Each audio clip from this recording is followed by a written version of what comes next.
everybody. It is May 24th, 2021. I'm Dave Rubin. This is the Rubin Report direct message, and it's Monday, and I'm feeling refreshed. I had a good weekend. I did literally, people, not figuratively, I did literally nothing yesterday. I laid on the couch all day long, watched TV, ate pasta. We had an illegal party the night before. I don't want to out myself, but we had about 20 people here on Saturday. There was a lot of tequila flowing, and we catered in. David usually likes to cook, but we had about 20 people. It's hard to cook for 20 people. And we just had like trays of pasta left over, and all I did yesterday was lay on a couch and eat pasta.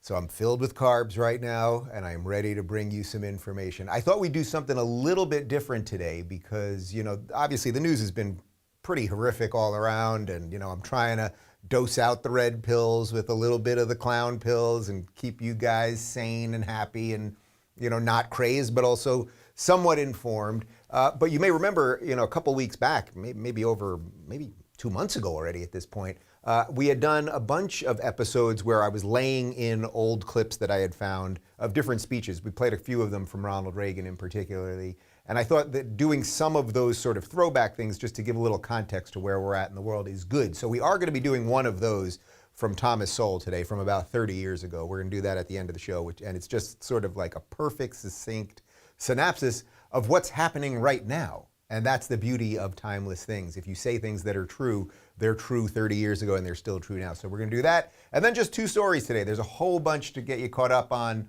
the COVID situation. And suddenly we're allowed to talk about the fact that maybe it came from a lab in Wuhan. I thought that was racist and it made you a bad person or a white supremacist or even worse, a Trump supporter. But suddenly everyone's kind of talking about it. So we're going to talk about that. And then if you didn't see this, there was 2 videos that went viral a couple days ago on Twitter. A U.S. Army video that's all about intersectionality and lesbian mothers and be yourself and all that stuff. And someone spliced it together with an army video from the Russian army. And I think you're going to see one country that is ridiculous and one country that takes itself seriously and the fundamental difference between the two. So that's all we're doing today. I'm feeling good. It's Monday. It's hot out here in LA. I'm going to get out there with the dog and not put a mask on, and we'll see what happens. But first, let's talk about some of the COVID stuff. So the big thing over the last couple of days is that Rand Paul, who is the libertarian senator from Kentucky, who I've had on the show a couple times. When people say to me, Dave, you're always ragging on all these politicians, I have a short list of politicians that I think are pretty decent people doing a pretty decent job, and I put Rand Paul, pretty much at the top of that list. He doesn't want to control your life or the life of those that he governs over, and he does not want to take the COVID-19 vaccination, and it is my belief that he, as a private citizen in a somewhat free country, is allowed to make that decision. He also had COVID, and he is a doctor. So let me read you the exact quote. He says, "Until they show me evidence that people who have already had the infection are dying in large numbers or being hospitalized or being very sick, I just made my own personal decision that I'm not getting vaccinated because I've already had the disease and I have natural immunity," Paul said in the interview that aired Sunday. In a free country, you would think that people would honor the idea that each individual would get to make the medical decision, that it wouldn't be a big brother coming to tell me what I have to do.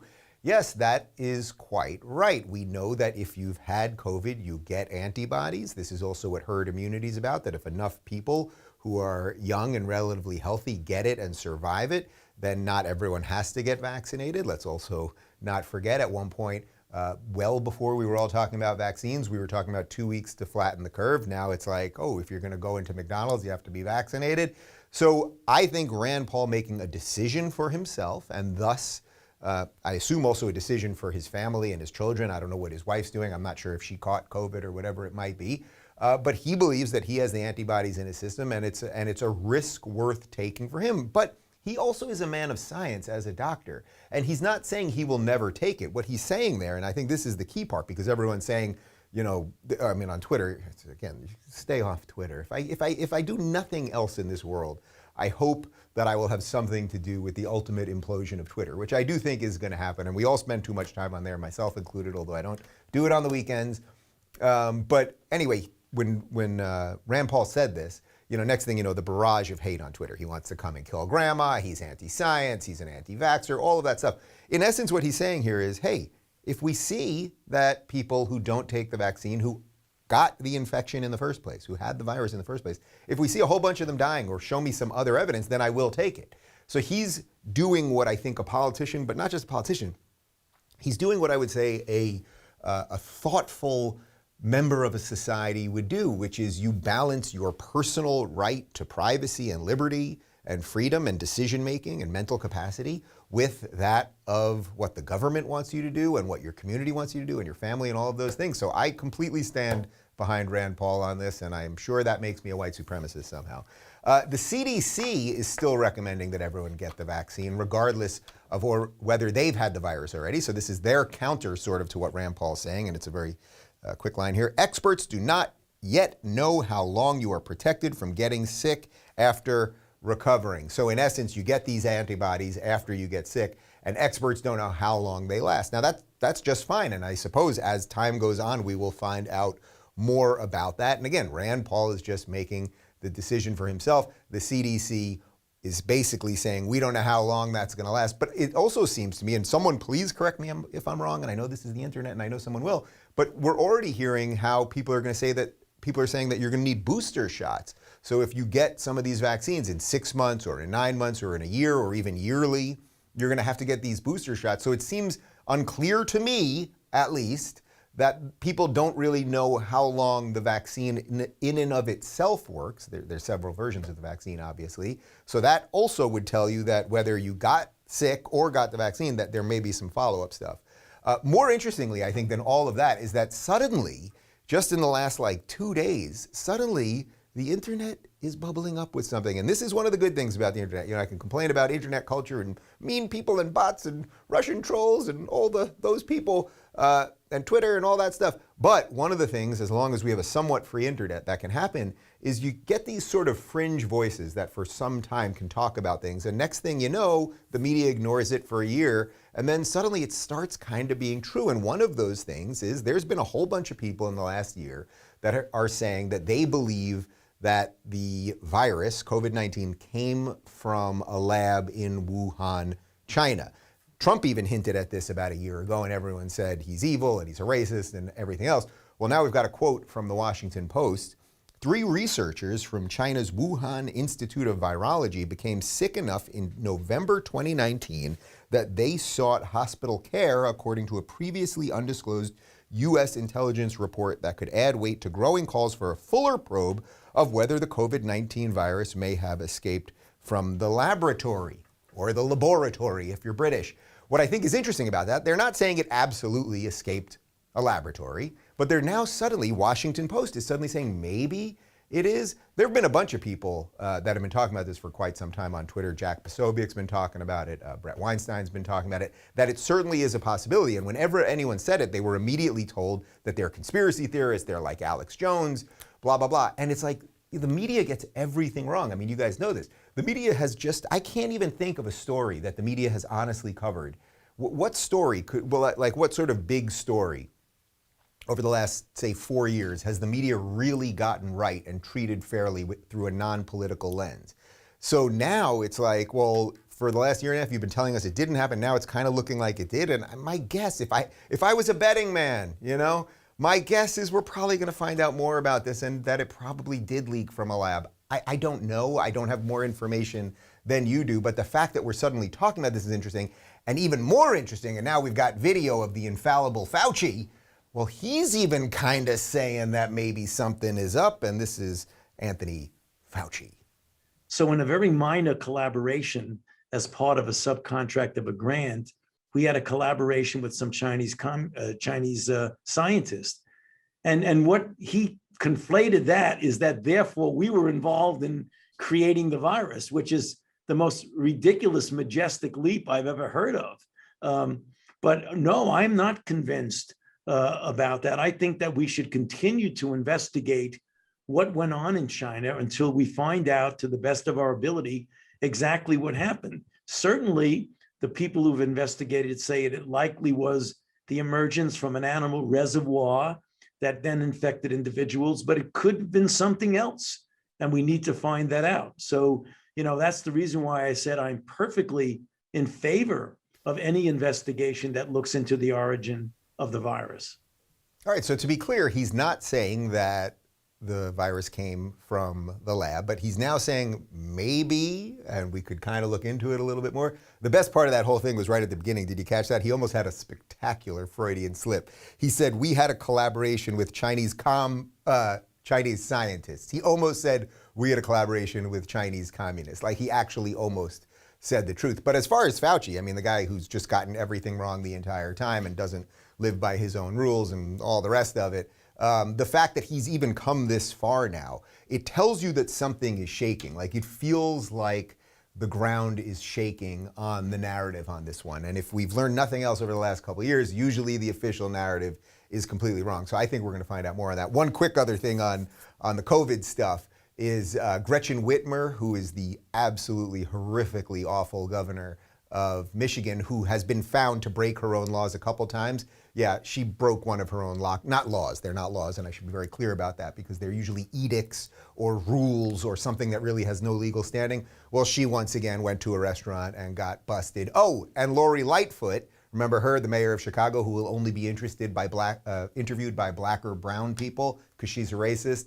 We played a video last week where she was talking about how even though she's vaccinated, she's still going to wear masks. And then literally a few hours after that very video, she was seen in a whole group and someone had a camera from a far distance. And of course, she wasn't wearing a mask. So these people are all hypocrites, ridiculous fools. You shouldn't pay any attention to them. You should go about and live your life. And I will say one other thing, which is that on Saturday during the day, because we were having this illegal party at night, we were out and about.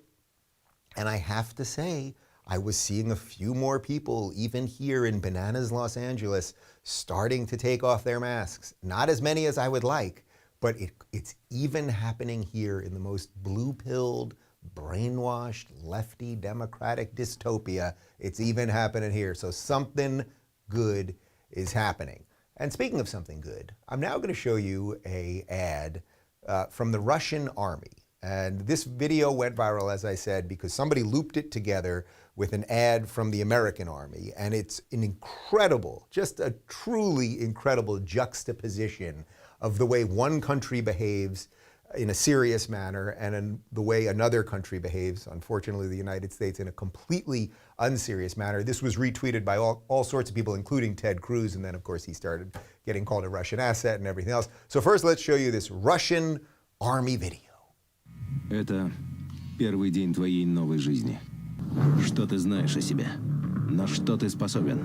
Вопросы могут остаться без ответов, но разве ты сможешь знать себя? Познать границы своих возможностей? К черту границы! Ты готов ломать себя? Да, потому что без врага нет боя, а без боя нет победы. Но на самом деле, главный враг вчерашний — ты. Твоя задача — выследить врага, догнать его, превзойти, стать лучше, чем он, и вернуться назад. Победить. All right, I don't speak Russian, but I assume he was saying something to the effect of, we're serious people and I've got to go do something and I'm fighting for my country and that's what we're going to go do. I also think Zack Snyder of Justice League probably directed that thing. You can see, you don't even need to know exactly what he's saying to understand, and whether you think it's propaganda or not, and we can have all of those debates, but what you're seeing is the Russian government is putting out an ad saying, we want soldiers, we want to be able to defend our country, we're going to do what we got to do. Now, allow me to show you what the U.S. Army put out last week. It begins in California, with a little girl raised by two moms.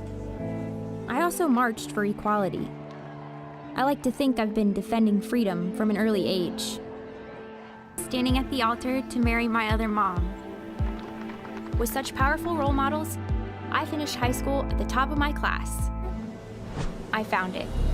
A way to prove my inner strength and maybe shatter some stereotypes along the way. I'm U.S. Army Corporal Emma Malone Lord, and I answered my calling. We're screwed, people. You get it? You get it? Like, Can you imagine that Russian guy coming up against that girl? No offense to that girl. No offense to her lesbian mothers. No offense to the marching. No offense to equality. No offense to any of that. But if you give me a, East Village lesbian versus Vladimir Putin, who's gonna win? What are we doing? What are we doing? That's great. Nobody cares if you're gay. Nobody cares if you're straight. Nobody cares if you're trans. But which one of those seems like a country that is saying we are here? We are here for a purpose. We are here to defend ourselves. We are here because we believe in the documents that got us here, and we are strong and don't mess with us and all of that stuff. Now, again, maybe the Russian one is propaganda. I'm not going to sit here and defend a Russian army ad, right? Although I would defend Ivan Drago fighting Rocky Balboa in Moscow on Christmas Day in 1985, I believe that was. But it's just like, you see these two things. Do we have a problem here? Like, we got a real problem here, and we're going to have to figure out how to deal with that. By the way, this is fantastic. Connor showed me this, my director showed me this right before we started. On that YouTube video on the U.S. Army ad, now they shut off comments, so you're not allowed to comment on that, but this is absolutely incredible. There are 4.2 thousand, so 4,200 likes, 4.2 thousand likes, 86,000 dislikes. Are we inspiring people? Are we inspiring people? I don't know. You can only garner or glean that much information from likes on YouTube videos, but like something ain't right. And again, I just want to say fantastic work with that cartoon girl and her lesbian mothers. That's wonderful. It's great. Not that there's anything wrong with that. It's just wonderful. But I think Putin's got a leg up on us. Like, Putin's watching that video going, we're okay, guys. Don't worry. Invasion begin next week. Okay. All right. So I want to do one more thing. So I didn't feel like doing just all current events this week, because it was obviously last week with the just attacks on random Jews throughout the United States. It was just, and again, having nothing to do. It doesn't matter what you think of Israel. It doesn't matter what you think of the Palestinians. It doesn't matter what you think of the Middle East. All of those things. We can't have just violent sectarian violence on our streets, meaning it doesn't matter what's going on across the world. We can't have our citizens attacking our own citizens. And unfortunately, this is really what AOC and Tlaib and Omar and the Hamas wing of the Democratic Party, this is what they've brought on. Biden gave like a really wishy-washy statement on it, I think yesterday. And Bernie Sanders, who's just the worst of the worst. And by the way, Bernie Sanders, big Brooklyn Jew, and they're coming for you one day, Bernie. You're just a tool in the revolution, which is the nice part of this thing. Like, they'll take out Bernie, as I've been saying for years. But Bernie tweeted out something about we must stop the rise in anti-Semitism and Islamophobia. And it's like, what are you talking about? Like, he can't even, they're literally just hunting down Jews in New York City, going to the Diamond District where they know Jews work, throwing, explosives, beating people on the street. And Bernie can't even give a full-throated condemnation of that. Because that's how twisted this Marxist woke ideology is. If you see a group that doesn't count in your intersectional calculator, in this case Jews, also Asians, well then you got to figure out a way to make it work. So, we condemn the anti-Jew stuff and the Islamophobia. But what are you talking about? What are you talking about? Anyway, moving on from all of that, although it's loosely connected, I think you'll see why in just a sec. We found this old clip of Thomas Sowell, and I've been quoting Thomas Sowell so often lately, and I think you guys know I just finished my second book, and I go into a little bit more about what it was like to interview him and how he affected me and everything else. So we've been finding these videos on YouTube, and I thought it would be interesting to play this and analyze it a little bit after. This is from Free to Choose Enterprise. This was actually a debate that Thomas Sowell did, and this is probably about 30 years ago or so. In other words, you keep telling me how these are wonderful ideas. It's just that they never work out in practice. It's like the Marxists who are telling us that Eastern Europe wasn't really socialism. Nothing that ever existed on this earth was ever really socialism. It's only in their imagination. And so at some point you have to ask yourself, could it be that this principle cannot work out in practice with human beings as they exist on this planet? I just love that. I know it's just a quick little bite there. We didn't want to overload you. Why don't we link to the full thing down below? We'll link to the full thing if you want to watch actually the whole conversation there. But that last line there, at some point you have to ask yourself, could it be that this principle cannot work out in practice with human beings as they exist on this planet? And that's exactly, as I often talk about the Thanos principle of the left, which is they believe they can create this perfect system. The perfect system never works anywhere and always kills a lot of people. Communism and socialism have killed millions and millions of people, caused massive migration across the world to come to places like America to escape that shit, and now these buffoons are importing it. And I call this the Thanos principle because what did Thanos want? There are finite resources, and I'll do the thing that nobody else will do. I will snap my fingers and wipe out half of existence because I'm the good guy. Thus, there will be peace. It's very Emperor Palpatine too. But I love this because it's such a perfect example of what Sowell actually is, the work that he's done for decades and who he is as a human being, which is, if you read any of his books, and I've read several of them, if you read any of his books, the guy loves facts and information. And you guys know there was that viral clip of when I interviewed him and I said, you know, you were a communist, you were a socialist. What woke you up to what was wrong with that line of thinking? And he goes, facts. And it's just so perfect because so many people, I think, right now want to make the world whatever they want it to be.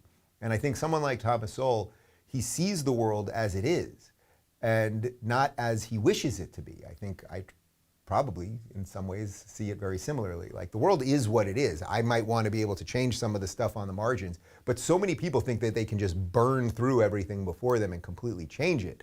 So his point there was, oh, this is what, I mean, and you see this all the time, even from the official socialist accounts, the blue check verified socialist accounts on Twitter, which is ironic in and of itself, but they'll always tell you, well, socialism hasn't been done properly. Venezuela wasn't really socialist, or communism wasn't done properly in Russia, and like all of these things. And it's like, well, maybe it just doesn't work, because you know who's the problem in the system? It's us, it's human beings, it's the individual. That really is the truth. And right now, what we're seeing all over the world is big systems, big government, big these organizations, these worldwide organizations like the WHO and the CDC and all these things, they keep giving us rules and edicts, and the government wants to come in and tell us how much to pay our employees and what we can wear when we walk outside and when we can inject ourselves with something and when we can inject ourselves a second time and all of these things. And the problem in the system is that humans have choice. And as long as humans have choice, and I'm sure they're working somewhere in a laboratory on getting rid of human choice, Fauci's probably funding the thing, but as long as humans have choice, we are the problem in big systems. So I will continue to fight with you good people, because what else am I going to do? I don't have anything better to do than save the world. Do you? Let's keep going. Guys, part one of my interview with Steven Crowder, we did a mini interview because his channel now has 2 strikes. And the way that it works on YouTube, if you get 3 strikes, I'll Thanos it. You are gone, okay? Deleted forever. He now has 2 strikes on his channel. He is suing YouTube. We get into the details of why he's doing it and why he believes he has a good case. But YouTube could just take him out tomorrow. We know that there's so much arbitrary nonsense. By the way, I keep getting tons and tons of messages from you guys that you're not seeing our videos in your feed. You know, thank you, YouTube overlords, but please make sure that you're subscribed, as I always tell you, and that notification bell. I'm not sure if it even works, but you may as well at least try it.